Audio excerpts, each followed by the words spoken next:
Welcome guys, स्वागत है आप सभी का कुछ रिसर्च चैनल पर। मेरा नाम है राहुल और इस वीडियो में मैं बात करने वाला हूँ कुछ 5 to 7 स्टॉक्स वो जिन पे हम स्विंग ट्रेडिंग की अपॉर्चुनिटी ढूंढ सकते हैं, मिल सकती है जहाँ पर। और स्विंग ट्रेडिंग मींस आप 10 से 15% का अपसाइड मोमेंटम वहाँ पे कैप्चर कर सकते हो, आपको मिल सकता है नियर टर्म 1 मंथ 2 मंथ में। अभी मार्केट का सिनारियो कुछ ऐसा है कि निफ्टी बैंक निफ्टी में थोड़ी वीकनेस है, बट उस मार्केट में भी कुछ अपॉर्चुनिटी ऐसी है जो हम देख सकते हैं। और उसी से रिगार्डिंग मैं इसमें बात करने वाला हूँ कुछ स्टॉक्स के बारे में। ठीक है, जितने भी स्टॉक मैं सजेस्ट कर रहा हूँ ये पर्सनली मेरा खुद का इंटरेस्ट है, मैं बाई करूंगा, स्टॉप लॉस रखूंगा। राइट, आपका अगर आप उसको उसके अकॉर्डिंग लेकर उसको बाय करते सेल करते हैं तो उसकी जिम्मेदारी आपके पास होगी। स्टॉप लॉस के साथ अगर आप कुछ भी करते हैं तो वो वैलिड रहेगा, अदरवाइज आप वहाँ पे कभी भी स्टक ना हो। जो भी स्टॉप लॉस में अगर एक बताता हूँ सबका करते हैं उसको हम ध्यान रखते हैं तो ज़्यादा बेटर रहता है, अदरवाइज हम वहाँ पे स्टक हो सकते हैं। कभी फ्यूचर की पोजीशन नहीं है, सारी सारी कैश की पोजीशन है, तो इस चीज़ का पूरा पूरा ध्यान रखें। ये मेरा पर्सनल इन्वेस्टमेंट रहेगा, स्विंग ट्रेड के अकॉर्डिंगली मैं उन स्टॉक्स को नजर में रखूंगा और अपनी वॉच लिस्ट में बना के उन्हें ट्रेड या इन्वेस्ट करूंगा, जो भी रहेगा 2 से 3 महीने का जो टाइम रहता है उसके अकॉर्डिंगली।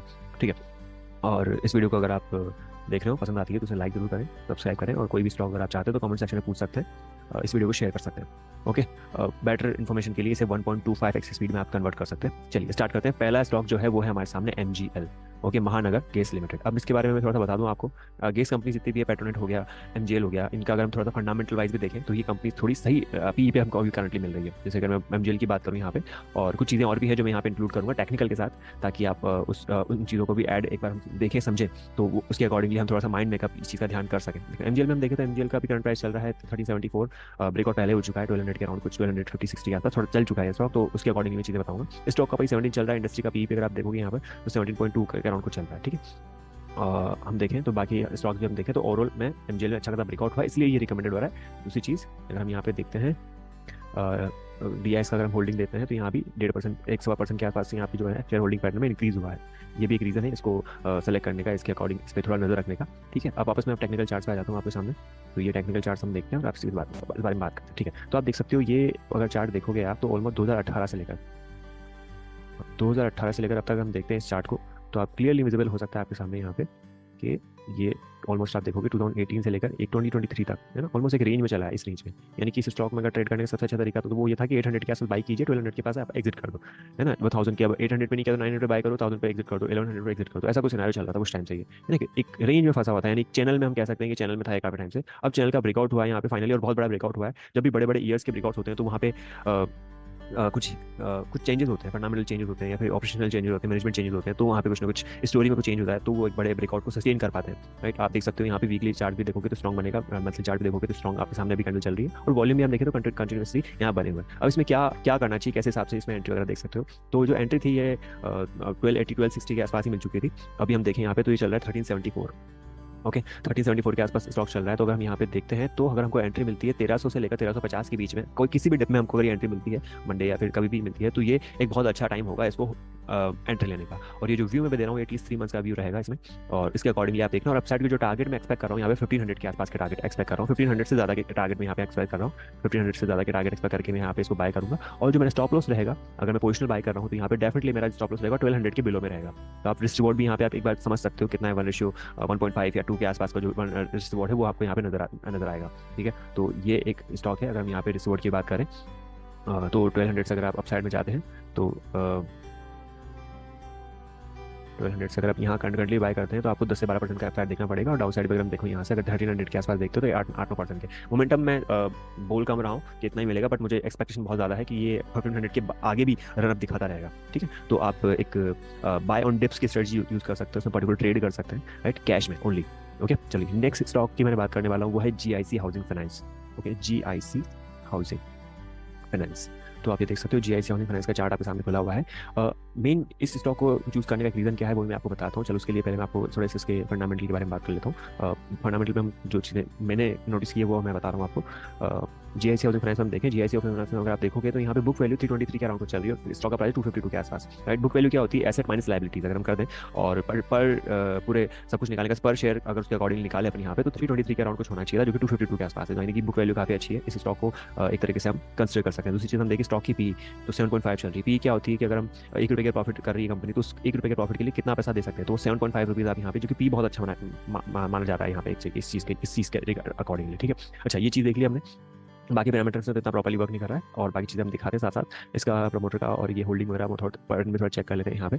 ओके, तो यहाँ पे भी कुछ खास मोमेंटम नहीं है, बट ये जो चीज़ है ये एक तरीके से बहुत अच्छा एक फंडामेंटली एक बहुत अच्छी चीज़ें हैं जो हम देख सकते हैं। यहाँ पे आप देखोगे तो एलआईसी हाउसिंग फाइनेंस की भी 7.65 के आसपास पी चल रहा है, और जीआईसी का भी चल रहा है 7.54 के आसपास ही। तो ये एक तरीके से बहुत अच्छा खासा प्राइस स्ट्रक्चर है यहाँ पे इसको कंसिडर करने के लिए। हम जीआईसी हाउसिंग फाइनेंस को देख सकते हैं। ये जो ट्रेड है ये ऑलरेडी एग्जीक्यूटेड हो चुका है मेरे पास 222 223, यानी कि पूरा जोन जो था 230 के आसपास है, अभी प्लस में चल रहा है ऑलरेडी।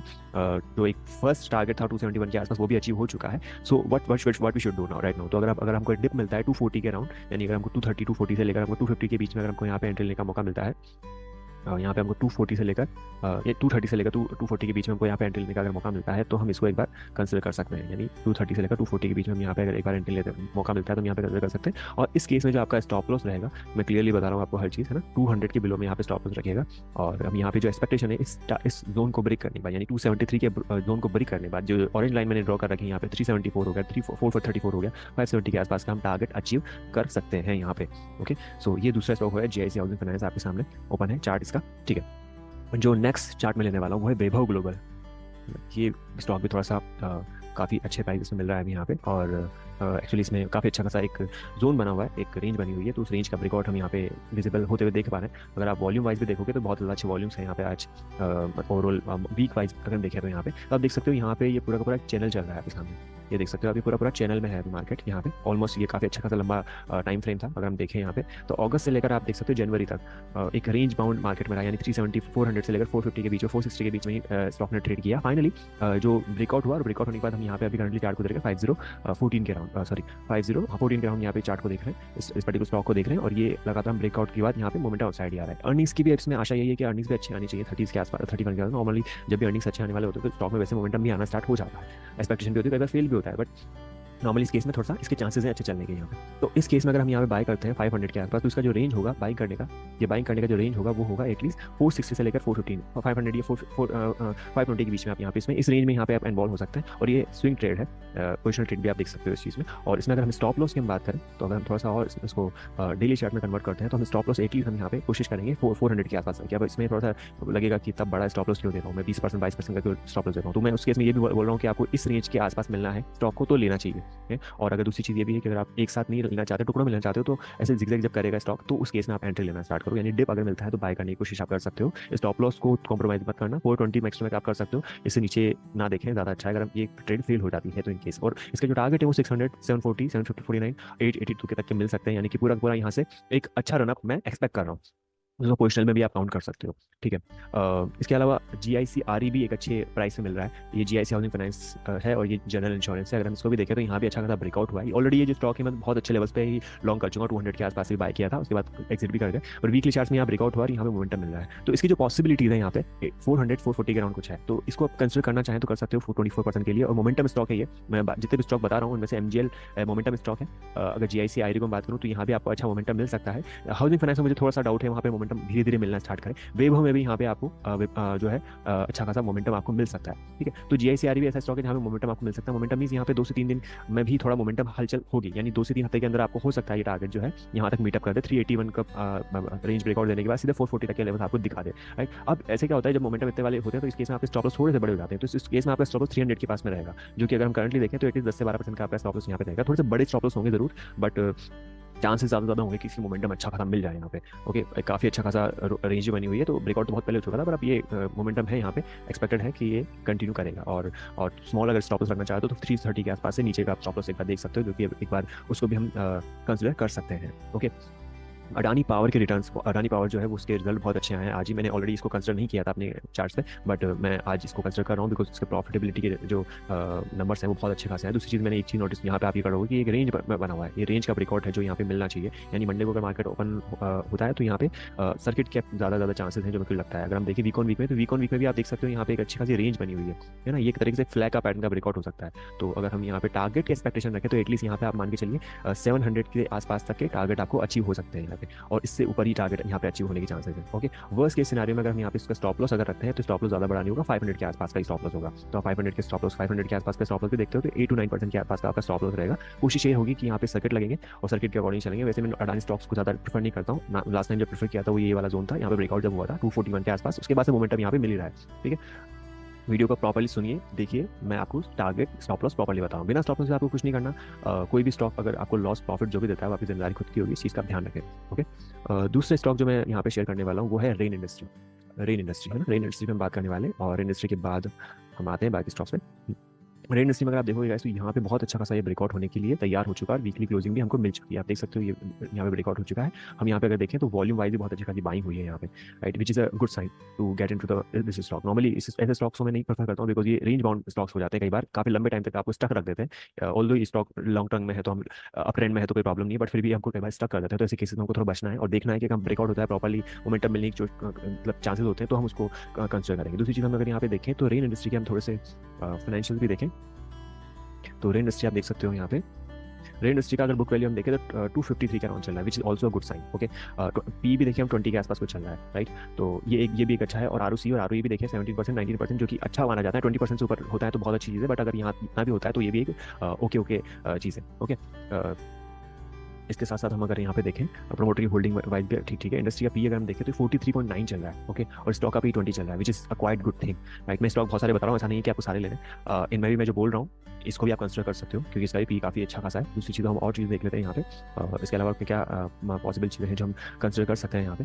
एक बार इसका प्रमोटर का शेयर होल्डिंग वगैरह भी देखते हैं, अगर कहीं बढ़ रहा है तो कुछ भी। ओके। यहाँ पे कुछ भी ऐसा कुछ नहीं है, फायद ने होल्डिंग कम जरूर करी है, पर ओवरऑल लेके हम देखें तो पब्लिक ने होल्डिंग बढ़ाई है और पब्लिक का एक तरीके से पार्टिसिपेशन काफ़ी अच्छा है, तो इसके चांसेस है। और दूसरी मेन रीज़न है जिसको हम इसमें देख सकते हैं वो है यहाँ पे ब्रेकआउट।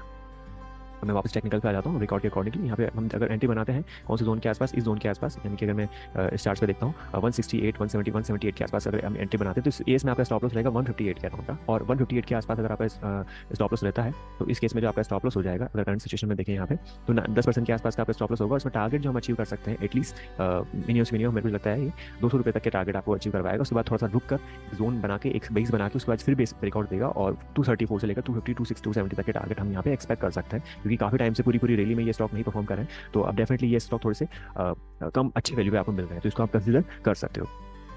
ठीक है। और एक और दो स्टॉक मैं और एक्स्ट्रा में लेना चाहूँगा। उन स्टॉक्स को आपके ऊपर डिपेंड करता है कि अगर लेना चाहते हो देख सकते हो उसको। जो स्टॉक है आइनॉक्स विंड करके, आइनॉक्स विंड में भी एक थोड़ा स्ट्रक्चर ऐसा बना हुआ है जो एक बहुत सडन आपको मोमेंटम दे सकता है। ये एक तरीके से स्विंग ट्रेड हो गया, स्पेसिफिक स्विंग ट्रेड की मैं बात कर रहा हूँ इसमें यहाँ पे ना, स्पेसिफिक स्विंग ट्रेड की तरह आप देख सकते हो, यानी कि ज़्यादा टाइम नहीं लेगा ये आपका।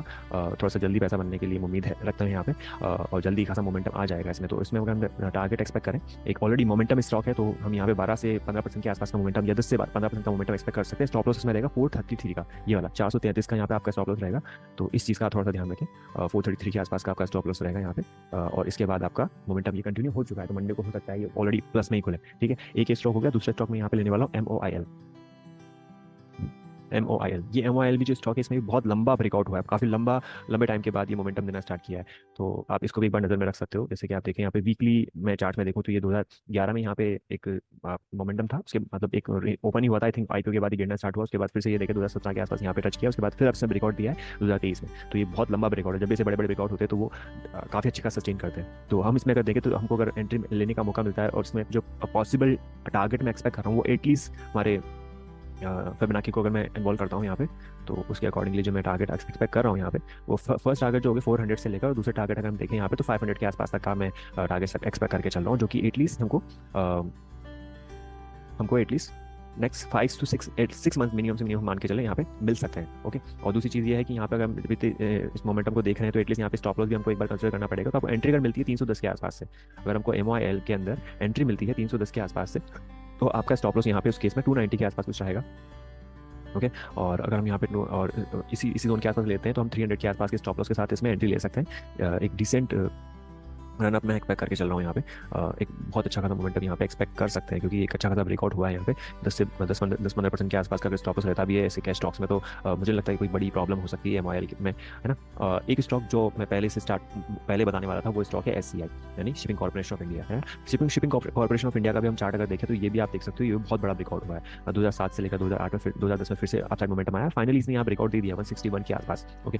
तो ये भी एक एक कंसिडरेबल स्टॉक है और 10% ऑलरेडी आज चल चुका है ये। तो इस चीज़ का भी थोड़ा सा ध्यान रखें कि अगर हमको थोड़ा सा भी डिक्लाइन मिलता है तो इसमें नजर रखें। इस स्टॉक को हम देख सकते हैं। ये स्टॉक मैं बता रहा हूँ, ये शायद जो इस टाइप की जो वीडियोज़ है मैं या तो मंथ में 1 या 2 बनाऊंगा, जिसमें आपको थोड़ा सा आइडिया लग पाएगा। वैसे तो रोज हम कुछ ना कुछ नया नया मिलता रहता है, तो हम डेफिनेटली उन स्टॉक्स को नहीं कंसिडर करेंगे। जैसे ऑलरेडी जो स्टॉक मैंने ऑलरेडी रिकमेंड कर रखे हैं वो स्टॉक ऑलरेडी काफ़ी अच्छा रन दे चुके हैं, तो ये स्टॉक हम थोड़ा सा देख सकते हैं, इसको भी कंसिडर कर सकते हैं। अगर हमको 180 190 से लेकर 200 के बीच में अगर एंट्री लेने का मौका मिलता है तो इसका डेफिनेटली आपको स्टॉक 162 के आसपास का स्टॉप लॉस रखना पड़ेगा।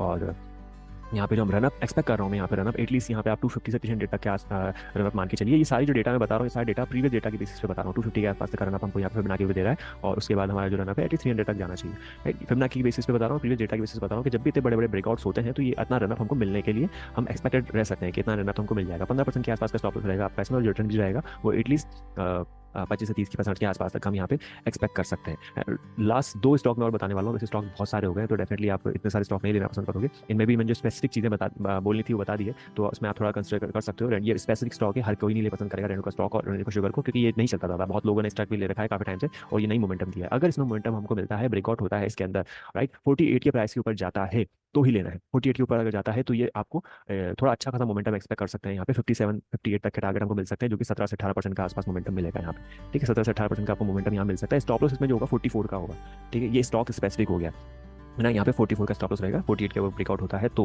क्लोजिंग देता है तो, और कहाँ तक जा सकता है 57 58 तक जा सकता है। और ज़्यादा उम्मीद मत रखना इस स्टॉक से, पैसा बनता है निकल जाना ज़्यादा बेटर रहेगा। लास्ट स्टॉक है धनलक्ष्मी बैंक, जो कि अच्छे खासे रिजल्ट अभी दिए हैं और अभी आज भी हम देखें तो काफ़ी अच्छा मोमेंटम दिया है इसने। ये लास्ट स्टॉक है, इसके बाद कोई स्टॉक नहीं है। तो ये आज भी हम देखें तो इसमें 10% का सर्किट लगा है। ये स्टॉक ऑलरेडी मैंने रिकमेंड कर चुका है, 38 32 42 के आसपास मैंने रिकमेंड ऑलरेडी दे रखा है ये, और पर्सनली बाय कर रखा है। तो इस स्टॉक को आप कंसिडर कर सकते हैं। दूसरी चीज़, अगर इसमें स्टॉप लॉस की बात करें तो स्टॉप लॉस थोड़े बड़े होंगे, बिकॉज सर्किट वाले स्टॉक्स में हम कुछ नहीं कर सकते। 34 के आसपास का स्टॉप लॉस होगा, जो कि बहुत बड़ा स्टॉप होगा। 35% का स्टॉप लॉस कोई भी नहीं रखना चाहिए किसी भी रिस्क मैनेजमेंट के पर्सपेक्टिव से आप देखो तो ये बहुत ही सही आइडिया नहीं है। तो इसका भी अगर हम थोड़ा सा देखें तो कौन से प्राइस में हम इसको एंट्री ले सकते हैं, 44 से लेकर 51 के आसपास। अगर सर्किट में मिलता है तो फिर तो छोड़ देना, मत करना फिर इसमें अननेसरी कुछ भी आप हाथ है। 61 का फर्स्ट टारगेट होगा, 71 का सेकंड टारगेट होगा। ये था फाइनल आज का स्विंग ट्रेड के बारे में डिस्कशन। आपको वीडियो पसंद आई तो उसे लाइक शेयर सब्सक्राइब जरूर करें। जो स्टॉक ऑलरेडी चल चुके हैं उनके स्टॉक्स के बारे में आप जानना चाहते हो तो कमेंट सेक्शन में पूछ सकते हो अपने फेवरेट स्टॉक के बारे में। जब भी मैं कोई सेशन रखूंगा या फिर कोई भी वीडियो बनाऊंगा वीक ऑन वीक बेसिस पे, यहाँ पे आप कोई भी क्वेश्चन पूछ सकते हो मुझसे, वो उस वीडियो में उस पर्टिकुलर स्टॉक को मैं कंसिडर करते हुए एक्सप्लेन करूंगा। तो okay guys, thank you, bye bye.